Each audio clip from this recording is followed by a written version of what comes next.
राजकुमारी और बंदर की अनोखी दोस्ती बहुत समय पहले की बात है।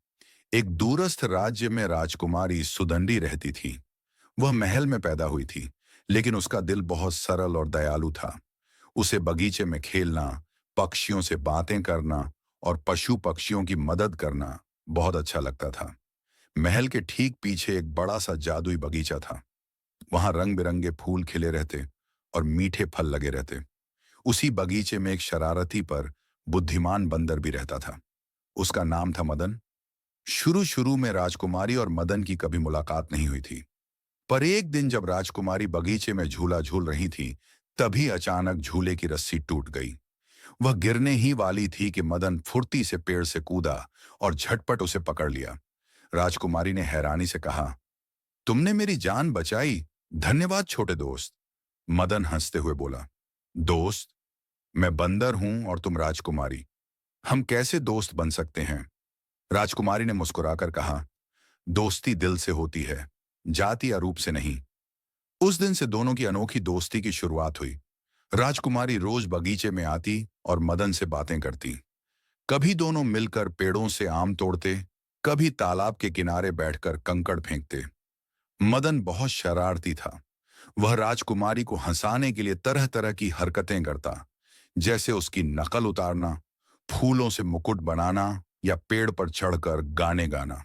धीरे धीरे राजकुमारी ने उसे किताबों की कहानियां सुनाना भी शुरू कर दिया। मदन ध्यान से सुनता और मजेदार सवाल पूछता। एक दिन राज्य पर एक दुष्ट जादूगर ने हमला कर दिया। उसने महल के सैनिकों को अपने जादू से बेहोश कर दिया और राजा महारानी को कैद कर लिया। जादूगर की योजना थी कि राजकुमारी को भी पकड़ ले, ताकि वह राज्य पर कब्जा कर सके। राजकुमारी घबराई हुई थी। तभी मदन ने कहा, डरो मत, मैं हूं ना। दोस्ती का असली इम्तिहान आज ही है। रात को मदन चुपके से जादूगर के महल में घुसा। उसने अपनी फुर्ती और चालाकी से पहरेदारों को छकाया।